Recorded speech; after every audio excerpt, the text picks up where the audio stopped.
Kerala BJP. അധ്യക്ഷൻ രാജീവ് ചന്ദ്രശേഖർ ഊന്നൽ നൽകുന്നത് വികസനത്തിന് വേണ്ടിയിട്ടാണ്. അതായത് കേരളം വികസനം മാതൃകയാവുക എന്നുള്ള രീതിയിലാണ്. ഇത്തരത്തിലൊരു സിമ്പിൾ അജണ്ട വെച്ചുകൊണ്ട് അല്ലെങ്കിൽ സിംഗിൾ പോയിന്റ് അജണ്ട വെച്ചുകൊണ്ട് കേരളത്തെ പിടിച്ചെടുക്കാൻ ബി.ജെ.പിക്ക് പറ്റുമോ? രാജീവ് ചന്ദ്രശേഖർ ബി.ജെ.പി. കേരള പ്രസിഡന്റായി അധികാരമേറ്റതിന് ശേഷം നടത്തിയ പത്രസമ്മേളനത്തിൽ തന്റെ ശ്രദ്ധ മുഴുവൻ കേരള വികസനത്തിലായിരിക്കും. അതുപോലെ തന്നെ കേന്ദ്രത്തിന്റെ ജനക്ഷേമ പരിപാടികൾ, വികസന പരിപാടികൾ ജനങ്ങളിൽ എത്തിക്കുകയായിരിക്കും തന്റെ ലക്ഷ്യമെന്നും താൻ ഇതിൽ നിന്നും വ്യതിചലിക്കില്ല എന്നുമുള്ള വളരെ കൃത്യവും വ്യക്തവുമായിട്ടുള്ള സൂചനയാണ് അദ്ദേഹം നൽകിയത്. അത് മാത്രമല്ല, കേന്ദ്ര സർക്കാരിന്റെ ക്ഷേമ പദ്ധതികളെ കുറിച്ച് കേരളത്തിലെ ജനങ്ങളിൽ അവബോധം ഉണ്ടാക്കുമെന്നും അങ്ങനെ അവബോധം ഉണ്ടാക്കാൻ വേണ്ടി, അതുപോലെ അവർക്ക് ആനുകൂല്യങ്ങൾ വാങ്ങിച്ചു കൊടുക്കാൻ വേണ്ടി ഹെൽപ്പ് ഡെസ്കുകൾ കേരളത്തിലുടനീളം സ്ഥാപിക്കും, അങ്ങനെയൊക്കെ ഒരുപാട് പ്രഖ്യാപനങ്ങൾ അദ്ദേഹം നടത്തി.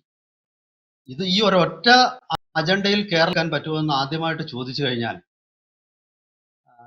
വൈകാരിക വിഷയങ്ങൾ ഉന്നയിക്കാതെ, അല്ലെങ്കിൽ ഇപ്പൊ വൈകാരിക വിഷയങ്ങളെന്ന് ഞാൻ പറയുമ്പോൾ കേരളത്തിലെ ബി.ജെ.പിക്ക് വോട്ട് കിട്ടുന്നത്, ബി.ജെ.പിയുടെ അടിസ്ഥാന വോട്ട് ബേസ് എന്ന് പറഞ്ഞ സംഘികൾ എന്ന് സോഷ്യൽ മീഡിയയിലൊക്കെ പറയുന്ന RSS, അതുപോലെ സംഘപരിവാർ, അതായത് RSSന്റെ അനുബന്ധ സംഘടനകളിലുള്ളവരുടെ വോട്ട് കൊണ്ടാണ്. പിന്നെ ഇപ്പൊ അക്കൂട്ടത്തിലേക്ക് ഒരു വിഭാഗം കൂടെ വന്നിട്ടുണ്ട്. സോഷ്യൽ മീഡിയയിലൊക്കെ ക്രിസംഖി എന്ന് വിളിക്കുന്ന ഒരു ചെറിയ വിഭാഗം ക്രിസ്ത്യാനികൾ. അവർക്കും ചില കാര്യങ്ങളിൽ ഈ ബി.ജെ.പി. RSSുമായിട്ട് യോജിപ്പുണ്ട്. അങ്ങനെ ഈ രണ്ട് വിഭാഗങ്ങളുടെ വോട്ട് ബി.ജെ.പി. അധികാരത്തിൽ വരുന്നതിന് അടിസ്ഥാനമാണ്. ആ വോട്ടില്ലാതെ ബി.ജെ.പിക്ക് അധികാരത്തിൽ വരാൻ പറ്റില്ല. അങ്ങനെ ഒരു വൈകാരിക വിഷയം ഇല്ലാതെ ഒരു വികസന വിഷയം മാത്രം കൊണ്ട് അധികാരത്തിൽ വരുമോ എന്ന് സത്യത്തിൽ ഞാൻ സംശയിക്കുന്നുണ്ട്. ഇതാണ് പ്രഥമ ദൃഷ്ടിയ അദ്ദേഹത്തിന്റെ പ്രസ്താവനയോട് പ്രതികരണം. വികസന അജണ്ട കൊണ്ട് മാത്രം ഇന്ത്യയിൽ അധികാരത്തിൽ വന്ന പുതിയ ഏതെങ്കിലും ഒരു രാഷ്ട്രീയ പാർട്ടി ഉണ്ടോ? അതുപോലെ ഒരു രാഷ്ട്രീയ മാറ്റം കൊണ്ടുവരാൻ വികസന അജണ്ടയ്ക്ക് ഇന്ത്യയിൽ ഏതെങ്കിലും സംസ്ഥാനത്തിൽ സാധിച്ചിട്ടുണ്ടോ മുൻകാലങ്ങളിൽ എന്ന് ചോദിച്ചാൽ എൻ്റെ ഉത്തരം ഇല്ല എന്നാണ്. ഇന്ത്യയിൽ നിലവിലുള്ള സർക്കാരിനെതിരെ ഒരു ജനരോഷമോ അല്ലെങ്കിൽ ഒരു കൊടുങ്കാറ്റ് പോലെ വന്ന് അധികാരം പിടിച്ചെടുത്തിട്ടുള്ള പല രാഷ്ട്രീയ പ്രസ്ഥാനങ്ങളുണ്ട്. ഒന്ന് തെലുങ്ക് ദേശം, അതുപോലെ അരവിന്ദ് കേജ്രിവാള്, പിന്നെ വളരെ മുമ്പ് 1960കളിൽ തമിഴ്നാട്ടിലെ ദ്രാവിഡ പ്രസ്ഥാനങ്ങൾ. ഇവരൊക്കെ തന്നെ ഇമോഷണൽ ഇഷ്യൂസ് ആണ് എപ്പോഴും മുന്നോട്ട് വെച്ചിരുന്നത്. അതായത് വൈകാരിക വിഷയങ്ങൾ. ഇപ്പം ആദ്യമായിട്ട് തമിഴ്നാട്ടിലാണ് അത് സംഭവിച്ചുകൊണ്ട് ഞാൻ അവിടെ നിന്ന് തുടങ്ങാം. തമിഴ്നാട്ടില് ഈ ദ്രാവിഡ പ്രസ്ഥാനം തമിഴന്റെ ആത്മാഭിമാനം എന്നുള്ള ഒരു വിഷയത്തിലാണ് ഇ വി രാമസ്വാമി നായ്ക്കറും പിന്നീട് അണ്ണാദുരയും പിന്നീട് വന്ന MGR ആവട്ടെ, കരുണാനിധിയൊക്കെ ആവട്ടെ, അതില് അവര് ഏറി കുറച്ച് വെള്ളമൊക്കെ ചേർത്ത് പിന്നീടെങ്കിലും ഈ ഒരു വൈകാരിക അജണ്ടയാണ് DMKയെയും പിന്നീട് ADMKയെയും ഒക്കെ അധികാരത്തിലെത്തിച്ചത്. തെലുങ്കന്റെ ആത്മാഭിമാനം, ആത്മഗൗരവം എന്നുള്ള ഒരു മുദ്രാവാക്യമാണ് കോൺഗ്രസിനെ അട്ടിമറിച്ച് അധികാരത്തിലെത്താൻ 1980കളിൽ NT രാമറാവുവിനെ സഹായിച്ചു. അത് രാജീവ് ഗാന്ധി അന്ന് കോൺഗ്രസ് മുഖ്യമന്ത്രിമാരെ ഇങ്ങനെ ഷർട്ട് മാറ്റുന്ന പോലെ അദ്ദേഹം മാറ്റാൻ തുടങ്ങിയപ്പോഴാണ് ഇത് തെലുങ്കൻ കോൺഗ്രസിന്റെ മാത്രം വിഷയമല്ല, ഇത് തെലുങ്കരുടെ ആത്മഗൗരവത്തിന്റെ വിഷയമാണ് എന്നുള്ള ഒരു നിരീക്ഷണത്തോടുകൂടി രാമറാവു അതിനെ രാഷ്ട്രീയമായിട്ട് ചൂഷണം ചെയ്ത് അദ്ദേഹം അധികാരത്തിലെത്തുന്നു. അപ്പൊ അരവിന്ദ് കേജ്രിവാളിന്റെ കാര്യം എടുത്താൽ അദ്ദേഹവും ഈ പറയുന്ന അഴിമതിക്കെതിരായിട്ട്, ഇന്ത്യ മുഴുവൻ അഴിമതിയിൽ മുങ്ങി നിൽക്കുന്നു UPA രണ്ടാം സർക്കാരിന്റെ കാലത്ത്, അതിനെതിരെ ഒരു ജനമുന്നേറ്റം സംഘടിപ്പിച്ചു. അപ്പൊ എൻ്റെ ഒരു വീക്ഷണത്തിൽ ഇന്ത്യയിൽ ഒരിടത്തും തന്നെ ഈ വികസന അജണ്ട കൊണ്ട് അധികാരം പിടിച്ചെടുക്കാൻ ആർക്കും കഴിഞ്ഞിട്ടില്ല. വൈകാരികമായ വിഷയങ്ങൾ ഉന്നയിച്ചാണ് എപ്പോഴും അധികാരം പിടിക്കുന്നത്. അപ്പോൾ ചിലർ പറയുമായിരിക്കും ഗുജറാത്ത്. ശരിയാണ്, ഗുജറാത്തിൽ മോഡി വികസന അജണ്ട കൊണ്ടുവന്നു. അത് ഇന്ത്യ മുഴുവൻ അദ്ദേഹത്തിന് ഒരു പുതിയ ഇമേജ് കൊടുത്തു. അദ്ദേഹം ദേശീയ തലത്തിൽ ദേശീയ നേതാവായി ഉയരുന്നതും ഈ വികസന അജണ്ടയുടെ അടിസ്ഥാനത്തിലാണ്, അത് സംശയമില്ല. പക്ഷേ അവിടെ നമ്മൾ കാണേണ്ടത്, മോഡി അധികാരത്തിലേക്ക് വന്ന, ഞാൻ പറഞ്ഞ 2002 ഡിസംബറിൽ നടന്ന ഗുജറാത്ത് ഇലക്ഷനിൽ മോഡി അധികാരത്തിലേക്ക് വരുമ്പോൾ അതിന്റെ പശ്ചാത്തലം എന്ന് പറയുന്ന അതിന് മുമ്പ് നടന്ന കലാപമാണ്. അപ്പോ അങ്ങനെ ഒരു വൈകാരിക വിഷയത്തിലാണ് അദ്ദേഹം ആദ്യമായിട്ട് അധികാരത്തിൽ വന്നത്. പക്ഷെ അധികാരത്തിൽ വന്നതിന് ശേഷം അദ്ദേഹം വികസന അജണ്ട വലിയ തോതിൽ അവിടെ കൊണ്ടുവരികയും വികസനം നടപ്പാക്കി ആ ഒരു ഉദാഹരണം കാണിച്ചു കൊടുക്കുകയും ചെയ്തു. അത് ഇന്ത്യ മുഴുവൻ അദ്ദേഹത്തിന് വലിയ അംഗീകാരം കിട്ടി.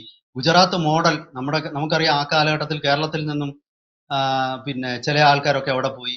അതായത് ഷിബു ബേബി ജോൺ ഗുജറാത്ത് വികസന മോഡൽ ഡെവലപ്മെന്റിനെ കുറിച്ച് പറഞ്ഞു. പിന്നെ അതിനു മുമ്പ് ആണെന്ന് തോന്നുന്നു നമ്മുടെ അബ്ദുള്ളക്കുട്ടി ഗുജറാത്ത് മോഡലിനെ പ്രശംസിച്ചു. പിന്നീട് അദ്ദേഹം BJP-യിലേക്ക് വരികയും ചെയ്തിപ്പോൾ. അപ്പോൾ പിന്നെ അവിടെ പക്ഷെ അധികാരത്തിലേക്ക് നരേന്ദ്രമോദി വലിയ ഭൂരിപക്ഷത്തിൽ എത്തിയത് വികസന അജണ്ട കൊണ്ടായിരുന്നില്ല. അപ്പൊ കേരളത്തിന്റെ ചരിത്രം ഇനി നമുക്ക് എടുക്കാം. കേരളത്തിന്റെ ചരിത്രത്തില് അത് പിന്നെ വികസനം കേരളത്തിന് വലിയ വിഷയം തന്നെയാണ് ഇപ്പോൾ, അത് സംശയമില്ല. കഴിഞ്ഞ കാലം പോലെ അല്ല. ഞാൻ അതിനോട് പിന്നെ വിയോജിപ്പല്ല ഞാൻ പറയുന്നത്. പക്ഷേ ഈ ഒരു ഞാൻ ആദ്യം പറഞ്ഞതുപോലെ വികസന അജണ്ട മാത്രമല്ല, എന്തുകൊണ്ടാണ് കേരളത്തിൽ BJP വളർന്നത്? അത് സംഘപരിവാർ ഉന്നയിച്ച കുറെ വിഷയങ്ങളുണ്ട്. ആ വിഷയങ്ങളാണ് വികസന അജണ്ട എന്ന് പറയുന്ന സംഘപരിവാറിന് ഉന്നയം കേരളത്തിൽ കൊടുത്തത്. അത് നമ്മൾ നോക്കുമ്പോൾ കേരളത്തിലെ വികസന അജണ്ട വെച്ചിട്ട് ഒരിക്കലും ഒരു സർക്കാരും അധികാരത്തിൽ വന്നിട്ടില്ല. നമുക്ക് പൂർവ്വകാലം പരിശോധിക്കാം. ഇപ്പൊ UDF LDF മാറി മാറി ഭരിച്ചുകൊണ്ടിരിക്കുകയായിരുന്നു കേരളം. അതായത് 1958 തുടങ്ങുന്ന വിമോചന സമരമാണ് ആദ്യം നടക്കുന്ന ഒരു ഭരിക്കുന്ന സർക്കാരിനെതിരെയുള്ള ഒരു വലിയ സമരം. ആ വിമോചന സമരം തൊട്ട് വൈകാരികമായ ഒരുപാട് വിഷയങ്ങൾ എന്നും കേരള രാഷ്ട്രീയത്തെ പിടിച്ചുലച്ചിരുന്നു. ഈ വൈകാരിക വിഷയങ്ങളുടെ തോളിലേറിയാണ് UDF-ഉം LDF-ഉം ഒക്കെ അധികാരത്തിലെത്തിയത്. ഇപ്പം ഉദാഹരണത്തിന് അന്നൊക്കെ കേരളത്തിലെ പിന്നെ നമ്മൾ വിചാരിക്കുന്നത്, പലരുടെയും ധാരണ ഈ പിന്നെ വിശ്വാസം എന്ന് പറയുന്നത് ഇപ്പോഴ് വർഗീയത അല്ലെങ്കിൽ അങ്ങനെയൊക്കെയുള്ള വിഷയങ്ങൾ ഇപ്പൊ മാത്രമാണ് നമ്മുടെ ഒരു നാരറ്റീവ്സ് ആഖ്യാനങ്ങളിലേക്ക് കടന്നു വന്നതെന്ന്. അങ്ങനെയല്ല, വിശ്വാസം ഇലക്ഷനിൽ ചർച്ച ചെയ്യപ്പെട്ടിരുന്നു. പക്ഷെ ഹിന്ദു വേഴ്സസ് മുസ്ലിം അല്ലെങ്കിൽ ക്രിസ്ത്യൻ വേഴ്സസ് മുസ്ലിം അല്ലായിരുന്നു. അന്നത്തെ വിശ്വാസി വേഴ്സസ് അവിശ്വാസി, ബിലീവർ വേഴ്സസ് നോൺ ബിലീവർ, ഇതായിരുന്നു അന്നത്തെ ആഖ്യാനങ്ങൾ. അപ്പോ പിന്നെ കെ കരുണാകരനോടൊപ്പം നിന്ന ഒരു വ്യക്തി, അദ്ദേഹത്തിന്റെ പേര് ഞാൻ പറയുന്നില്ല, ഒരിക്കൽ എന്നോട് പറഞ്ഞു, കരുണാകരന്റെ ഗുരുവായൂർ സന്ദർശനങ്ങൾക്ക് പിന്നിൽ വലിയൊരു രാഷ്ട്രീയ സന്ദേശമുണ്ടായിരുന്നു. അങ്ങനെയാണ് അദ്ദേഹം തുടങ്ങിയത്. പിന്നീട് അദ്ദേഹം ഭക്തി എന്നുള്ള നിലയിലേക്ക് മാറിയിട്ടുണ്ടാവും. പക്ഷേ അദ്ദേഹത്തിന്റെ പിന്നെ വളരെ കൃത്യമായ ഗുരുവായൂർ സന്ദർശനങ്ങൾ വ്യക്തമായ ഒരു രാഷ്ട്രീയ സന്ദേശം, അതായത് അദ്ദേഹം ഒരു വിശ്വാസിയാണ് എന്നുള്ള സന്ദേശം. കാരണം അന്നത്തെ രാഷ്ട്രീയ സാഹചര്യത്തിൽ വിശ്വാസിയും അവിശ്വാസിയുമാണ്. കാരണം അന്ന് കമ്മ്യൂണിസ്റ്റ് പാർട്ടി ലോകമെല്ലാം പിടിച്ചെടുക്കാൻ പോകുന്നു, നെക്സലിസം കേരളത്തിൽ വരുന്നു, നെക്സലിസം അന്ന് അപ്പോ കേരളത്തിലെ ഹിന്ദു ക്രിസ്ത്യൻ മുസ്ലിം സമുദായത്തിലെ ഉപരിവർഗം, അതായത് മിഡിൽ ക്ലാസ്, അവര് വലിയ ഭീതിയോടെയാണ് ഈ നെക്സലിസത്തിന്റെ വളർച്ചയെ കണ്ടിരുന്നത്. ആ വളർച്ചയെ നേരിടാൻ ഒരു വിശ്വാസിയായ കരുണാകരൻ മുന്നോട്ട് വരുന്നു. അവിടെ ഞാൻ പറഞ്ഞത്, കോൺഗ്രസ് പോലും അന്ന് കളിച്ചത് വൈകാരിക രാഷ്ട്രീയമാണ്.